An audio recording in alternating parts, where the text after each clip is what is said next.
क्योंकि मेघालय की पुलिस की ओर से एक और बात कही गई है कि एक बहुत करीबी रिश्तेदार से वो लगातार कांटेक्ट में थी।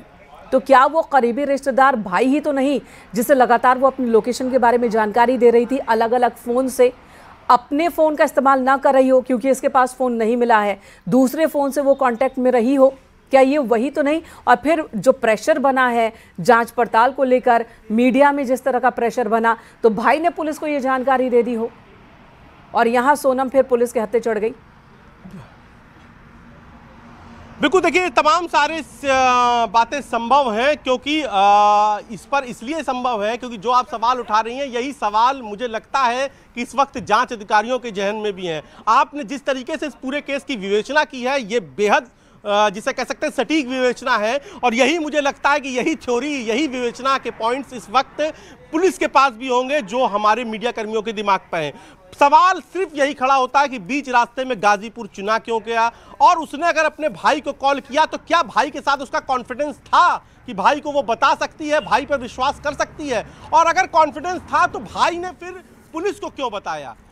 क्या भाई को ये लगा कि अब पुलिस को बता देना चाहिए? तमाम सारी बातें फिलहाल जब तक जांच नहीं आती हम किसी पर भी सवाल नहीं खड़े करते, लेकिन जो सरकमटेंटेंट एविडेंस है, जो अब तक की थ्योरी में बातें सामने आ रही हैं वो यही बता रही हैं कि ये कोई बहुत साधारण सी बात नहीं है कि यूं ही रुक जाना, सड़क पार करना, ढाबे वाले से मोबाइल लेना, उसको बताना, फिर जो आदमी बदहवास हालत में है वो 1000 किलोमीटर दूर की लोकेशन क्यों पूछ रहा है, कितनी दूर है ये क्यों पूछ रहा है? तो ये कोई ये बिल्कुल जिसे कह सकते हैं स्वस्थ दिमाग के जो इंसान होता है वही ये कर सकता है, जिसकी हालत बदहवास हो, जो 17 दिन से भूखा प्यासा हो, जिसे 17 दिन बाद सीधे गाजीपुर में होश आ रहा हो, उसे ये ना पता हो उसे कौन छोड़ गया, वो लोकेशन कैसे ट्रेस कर सकती है, वो कैसे पूछ सकती है कि ये? बिल्कुल उपेंद्र, बने रहे हमारे साथ। इस बीच बड़ी खबर दर्शकों को दे दे, इसी हत्याकांड से जुड़ी हुई बड़ी खबर है। राजा रघुवंशी हत्याकांड से जुड़ी बड़ी खबर। ललितपुर से आरोपी आकाश को गिरफ्तार किया गया है। आकाश के साथ 3 और लोग भी पुलिस के हिरासत में हैं, लेकिन उन पर आरोप क्या है ये अभी तय नहीं, लेकिन आकाश को जरूर आरोपी बता रही है पुलिस और इसे अपनी गिरफ्त में लिया है पुलिस ने। शिलांग पुलिस इसे अपने साथ ले गई है। अभय सिंह माले इस वक्त हमारे साथ फोन लाइन पर मौजूद है। 4 गाड़ियों से शिलांग पुलिस यहां पहुंची थी। कोतवाली मेहरौनी अंतर्गत चौकी गांव से गिरफ्तारी हुई है। अपने सहयोगी से इस बारे में ज्यादा जानकारी ले लेते हैं। बताएं किस तरह से पुलिस पहुंची और आकाश को लेकर क्या कह रही है पुलिस? जी, मैं बता देना चाहता हूं कि जिस प्रकार से पूरे देश के लोगों की निगाह इस मामले में लगी हुई थी, वहीं जब ये लड़की जब पुलिस के हाथ लगी तब इस बात का खुलासा हुआ। जो जानकारी मिल रही है कि ये लड़की ने ही ये नाम बताए हैं। ये जो आकाश गिरफ्तार किया गया है ललितपुर के चौकी गांव से, ये राज कुशवाहा का मित्र था और जानकारी ये भी है कि ये इंदौर में रहकर ही पढ़ाई कर रहा था। ये बीबीए का छात्र था और ये मेहरौनी का गांव है चौकी, वहां का ये मूल का निवासी है। इसके माता पिता भी इंदौर में रहते हैं और यहाँ चौकी में केवल इसके दादा दादी ही रहते हैं।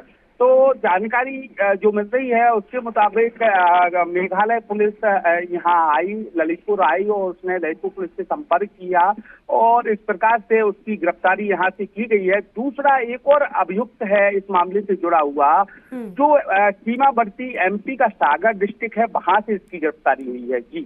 जी आप ये बताएं अब है कि आकाश यहाँ कितने दिनों से रह रहा था? जैसा कि आपने बताया कि इंदौर में रहकर पढ़ाई कर रहा था, तो ललितपुर कब आया था वो? देखिए, ये माना जा रहा है कि इस घटना को अंजाम देने के बाद ये लड़का ललितपुर में अपने गांव में दादा दादी के पास आके रह रहा था और ये इसकी पढ़ाई लिखाई जो हो रही थी, इसके माता पिता इंदौर में ही रहते हैं और निश्चित रूप से ये माना जा रहा है कि इस हत्याकांड में इस लड़के का हाथ है और इसको अब मेघालय पुलिस अपने साथ में ले रही है। जी, आकाश के साथ 3 लोगों को भी पुलिस ले गई है अपने साथ, शिलांग पुलिस। इन 3 के बारे में कोई जानकारी है आपको? जी, जहां तक अन्य लोगों की बात है तो देखिए इस मामले में फिलहाल ललितपुर पुलिस का इस मामले को लेकर किसी प्रकार का कोई बयान नहीं आया है अभी। तो उनके बारे में तो कहना मुमकिन नहीं है मेरे लिए, लेकिन ये जो आकाश है इसकी गिरफ्तारी ललितपुर से हो गई है। ये ललितपुर आकाश को कब गिरफ्तार किया पुलिस ने? ये देर शाम इसको देर शाम यहाँ मेघालय पुलिस आई और ललितपुर पुलिस के सहयोग से रात्रि में इसको इसके गांव से ही पुलिस उठा के अपने साथ ले गई है। और इस वक्त अमिताभ यश डीजीपी उत्तर प्रदेश क्या कह रहे हैं, सुनते हैं जरा। रघुवंशी को सोनम रघुवंशी ने स्वयं ये सूचना अपने परिजनों को दी कि उनकी मौजूदगी काशी ढाबा जो गाजीपुर बनारस मुख्य मार्ग पर स्थित है वहाँ है, और ये सूचना उनके परिजनों ने तत्काल इंदौर पुलिस को दी। इंदौर पुलिस ने यूपी पुलिस से संपर्क किया और गाजीपुर पुलिस द्वारा इन्हें बरामद किया गया है। तत्काल इन्हें मेडिकल एग्जामिनेशन के लिए भेजा गया और उसके बाद वन स्टॉप सेंटर पर रखा गया है। उत्तर प्रदेश पुलिस की इस पूरे मामले में भूमिका देखें तो सोनम रघुवंशी पीड़ित है या आरोपी? क्योंकि इसकी ये पूरा इन्वेस्टिगेशन मेघालय पुलिस कर रही है, इसलिए इस पर मैं कोई कमेंट नहीं कर सकता। मेरे पास वही जानकारी है जो मीडिया के माध्यम से प्राप्त हो रही है। अभी मेडिकल कंडीशन सर कैसी है सोनम की? कोई भी मेडिकल कॉम्प्लिकेशन नहीं है। तो सर अब आगे की लीगल प्रोसेस क्या होगी? जो जनरल लीगल प्रोसेस है कि जो मेघालय पुलिस रास्ते में है, कुछ ही घंटों में वो पहुंच जाएंगे। उनके द्वारा अरेस्ट करना, ट्रांजिट रिमांड लेना, इंट्रोगेशन करना, ये सभी कार्रवाई की जाएगी। इसके बाद संभव है कि वो सीन रिक्रिएशन के लिए ले जाएं, पुलिस रिमांड लें, लेकिन ये सब डिस्क्रिशन इन्वेस्टिगेटिंग टीम का है। सर क्या मेघालय पुलिस ने ये बात उत्तर प्रदेश पुलिस को बताई है कि वो वांछित है, फरार है? इस बात की जानकारी दी गई थी कि वो वांछित है और इस जानकारी पर तत्काल यूपी पुलिस द्वारा रिएक्ट करते हुए इन्हें हिरासत में लिया गया और उसके बाद इनका मेडिकल एग्जामिनेशन कराया गया। सर ये बात भी सामने आ रही कि इस हत्याकांड में शामिल एक आरोपी आकाश को मेघालय पुलिस ने ललितपुर से गिरफ्तार किया है। इसकी जानकारी मेरे पास नहीं है। तो ये थे उत्तर प्रदेश के ADG law and order Amitabh Yash, जिन्होंने साफ किया है कि जैसी भी जरूरत असिस्टेंस उत्तर प्रदेश पुलिस से मांगेगी मेघालय और इंदौर की पुलिस, उत्तर प्रदेश पुलिस हाजिर है। कैमरामैन गोपी गिरी के साथ ऋषभ मणि त्रिपाठी, न्यूज़ 18 लखनऊ। तो सुना आपने अमिताभ यश को, जिन्होंने बताया कि मेघालय पुलिस का इंतजार हो रहा है। पूरे प्रोसेस के साथ मेघालय पुलिस को सुपुर्द कर दिया जाएगा। सोनम को उनके कस्टडी में भेजा जाएगा। सोनम पर आरोप है साजिश रचने का, राज कुशवाहा के साथ मिलकर राजा रघुवंशी की हत्या की साजिश रचने का। आकाश की गिरफ्तारी ललितपुर से हुई है, पुलिस अपने साथ ले गई है। आकाश पर आरोप है इस वारदात में, यानी कि इस वारदात को अंजाम देने का, यानी कि हत्या करने का आरोप आकाश पर है कि सुपारी दी थी सोनम ने आकाश को, राजा की हत्या की। राजा की हत्या के बाद आकाश ललितपुर में आकर अपने दादा दादी के घर में छिपा हुआ था, जहां से पुलिस ने उसे गिरफ्तार किया है। वहीं सागर से भी गिरफ्तारी हुई है। कुल 3 गिरफ्तारियां हो चुकी है। पुलिस ने अपनी तरफ से इस मामले का खुलासा कर दिया है। वहीं सोनम से पूछताछ के दौरान क्या बातें सामने आती है उसका इंतजार हो रहा है। वहीं अगर दोनों के परिवार की बात की जाए तो एक तरफ सोनम का परिवार है जो अब भी ये मानने को तैयार नहीं है कि सोनम ने राजा की हत्या करवाई है। दूसरी तरफ राजा का परिवार है जो ये कह रहा है कि अगर सोनम ने हत्या करवाई है तो उसे सजा होनी चाहिए। जो लोग इसमें शामिल थे उन सबको सजा होनी चाहिए। 4 महीने पहले ही दोनों परिवार एक दूसरे से मिले थे और दोनों के बीच अपने बेटे बेटी की शादी को लेकर बातचीत शुरू हुई थी। 4 महीने बाद मई में दोनों की शादी हो जाती है। 20 मई को ये हनीमून के लिए निकलते हैं। 23 मई को राजा की हत्या कर दी जाती है। 2 जून को राजा की डेड बॉडी मिली। फिर सोनम की तलाश को तेज किया गया और उसके बाद सोनम गाजीपुर में कल मिली है रात के 1 बजे और इस मामले में नया मोड़ आ गया। सोनम जो अब तक विक्टिम लग रही थी उसी पर इस पूरे वारदात का आरोप है और सोनम ही अब साजिश करता है। पुलिस के मुताबिक पुलिस ने तथ्यों को भी रखा है, कॉल डिटेल्स भी सामने रख दी है, प्रेस कॉन्फ्रेंस का भी इंतजार है और जब तक सोनम को मेघालय पुलिस अपनी कस्टडी में लेती है, पूछताछ करती है, उसके बाद तथ्यों को सामने रखती है, उसका इंतजार हो रहा है। उपेंद्र उस शिवा ढाबे के पास मौजूद हैं जहां पर सोनम मिली और पुलिस ने अभी फिलहाल वो गाजीपुर में ही है सोनम। उपेंद्र, आपके पास आती हूं। हमारी बात जहां पर थी कि क्या भाई ने पुलिस को जानकारी दे दी, सोनम को यह पता नहीं था कि पुलिस आ रही है उसे लेने, या फिर भाई ने सोनम को कन्विंस कर लिया कि अब और भागने से कोई फायदा नहीं होगा, पुलिस के सामने आ जाते हैं और बताते हैं कि आप खुद भी विक्टिम हो। दोनों ही चीजें हो सकती है, और ये जानने के लिए समझना जरूरी होगा कि ढाबे वाले से बात कीजिए कि जब पुलिस आई, क्या सोनम को पहले से पता था कि पुलिस आ रही है, या फिर वो चकित हो गई थी पुलिस को देखकर?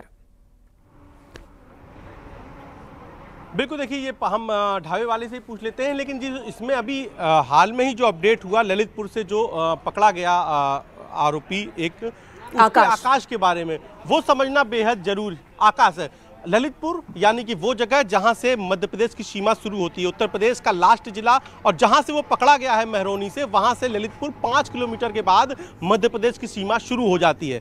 वहां का अगर आप ये देखिए कि वहां पर इंदौर से यानी कि मध्य प्रदेश से उस जिले का, उत्तर प्रदेश में जिला होने के बावजूद भी मध्य प्रदेश से उसका सीधा ताल्लुक है, यानी यूँ कह सकते हैं कि उत्तर प्रदेश से वहाँ के लोग कम, मध्य प्रदेश से ज़्यादा जुड़े हैं। तो क्या वो ललितपुर के रास्ते पहले कुछ दिन सेफ रहना चाहता था, फिर ललितपुर के रास्ते वापस मध्य प्रदेश जाना चाहता था? क्या बाकी साथी भी उसके साथ वहीं ललितपुर से थे, जो वहीं पर ललितपुर के आसपास रुके थे? तो ये तमाम सारी जो चीज़ें हैं, ये ललितपुर का इसमें कनेक्शन जोड़ने के बाद और भी अब ये कहानी साफ होती जा रही है कि घटना के बाद सभी वापस लौट रहे थे क्या ललितपुर की ओर के रास्ते, इंदौर की ओर, भोपाल की ओर। फिलहाल यहाँ पर गहमा गहमी का माहौल है। जो साहिल है वो यहाँ से चला गया है, साहिल के जो दूसरे साथी हैं वो यहाँ पर हैं इस ढाबे पर, और उनसे हम पूछ लेते हैं फिलहाल कि यहाँ पर क्यों साहिल गए? आप भी थे रात में? नहीं, साहिल गए आपके? हाँ, हो गया थोड़ा फ्रेश हो गया। अच्छा, तो वो जो साहिल था यहाँ पर वो चला गया है, तो वही चूंकि रात में ड्यूटी उसी की थी, तो अब फिलहाल ये तस्वीर साफ हो गई है। देखिए लगातार पुलिस यहाँ इन्वेस्टिगेशन को आ रही है। हम पूछ लेते हैं, यहाँ पर दरोगा पहुँचे हैं कि दरोगा जी अभी तो फिलहाल आप ही आए थे रात में उसको बरामदगी के लिए? नहीं, दूसरी टीम आई थी। अच्छा, दूसरी टीम आई थी। तो अभी कुछ मालूम चल पाया है कब तक आ रही है शिलांग की पुलिस? देखिए रमेश तिवारी जी हैं, सब इंस्पेक्टर है उत्तर प्रदेश पुलिस में, कब तक आ रही है शिलांग पुलिस? क्लियर नहीं, लेकिन जल्दी आ जाएंगे लोग। जल्दी? तो क्या मतलब यहाँ से गाजीपुर से ही हम लोग बरामदगी देंगे या बनारस से? ये तो अधिकारी हमारे तय करेंगे। अच्छा, मतलब दोनों जगह संभव है? जी, दोनों जगह संभव है। देखिए ये बड़ी बात है कि दोनों जगह से संभव है कि या तो बरामदगी यानी कि जो कानूनी कस्टडी है वो गाजीपुर से मिल सकती है, या फिर गाजीपुर से सोनम को बनारस लाया जा सकता है, बनारस में भी कस्टडी मिल सकती है। तो दोनों जगह की तैयारी हम लोग करके रख रहे हैं, पूरी सुरक्षा व्यवस्था। जी। तो ये इस वक्त की देखिए बड़ी खबर है कि दोनों जगह से हो सकती है। वन स्टॉप से पुलिस, गाजीपुर की पुलिस ले जाके बनारस में सुपुर्दगी दे सकती है, या फिर गाजीपुर में भी है, क्योंकि दोनों जगह सुरक्षा व्यवस्था को तैयार किया गया है। बनारस में भी जो जगह तय की गई है जहां पर सुपुर्दगी देने की, वो भी वहां पर भी सुरक्षा व्यवस्था वहां पर बढ़ाई गई है। इसके अलावा वन स्टॉप सेंटर जहां गाजीपुर में फिलहाल वो मौजूद है, तो वहां पर भी है। तो अब ये देखना होगा कि कहाँ से सोनम की जो सुपुर्दगी है वो पुलिस को दी जाती है। फिलहाल अब इंतजार मेघालय पुलिस का है। मेघालय पुलिस को जब सुपुर्दगी दी जाएगी तब हमारी कोशिश होगी कि हम सोनम से बात करें और उससे जाने, इन सवालों के जवाब जाने जो इस वक्त पूरा देश जानना चाहता है कि आखिर सोनम यहाँ पहुंची कैसे, उसका अगला इरादा क्या था, जो लोग गिरफ्तार हुए उनका रोल क्या था, नेपाल की वो सिलकुटी कौन सी जगह है जहाँ का सीधा इस केस से ताल्लुक है, जहाँ सोनम जाना चाहती। तमाम सारे सवालों के जवाब इनका अब सोनम ही दे सकती है या मेघालय पुलिस ही। जी, तो सोनम कब बोलेगी, क्या बोलेगी, अब इसका इंतज़ार है। सोनम फिलहाल गाजीपुर में ही है, मेघालय पुलिस का इंतज़ार हो रहा है जो पूछताछ करेगी सोनम से, क्योंकि इस मामले का इन्वेस्टिगेशन मेघालय की पुलिस ही कर रही है, शिलांग पुलिस ही कर रही है। उपेंद्र, ये बताएं, जैसा कि आपने बताया कि जो आकाश है ललितपुर में जहां पर रहता है, क्या यह मुमकिन है कि इस वारदात को अंजाम देकर वो वहां पर छिपा हुआ था?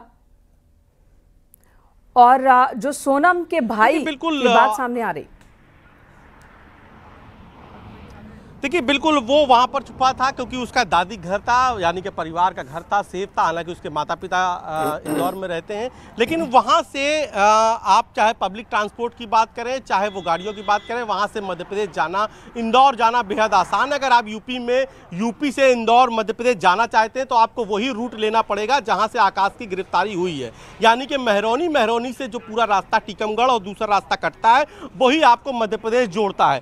तो आपको बाई रोड वही रास्ता लेना पड़ेगा। तो ऐसे में ये अगर हम उस पूरे रूट को देखें, क्राइम रूट को देखें, तो अगर आप शिलोंग से लौटेंगे आप इंदौर में तो आपको उसी रूट से, ललितपुर के रूट से ही, मेहरौनी के रूट से ही वापस इंदौर जाना पड़ेगा।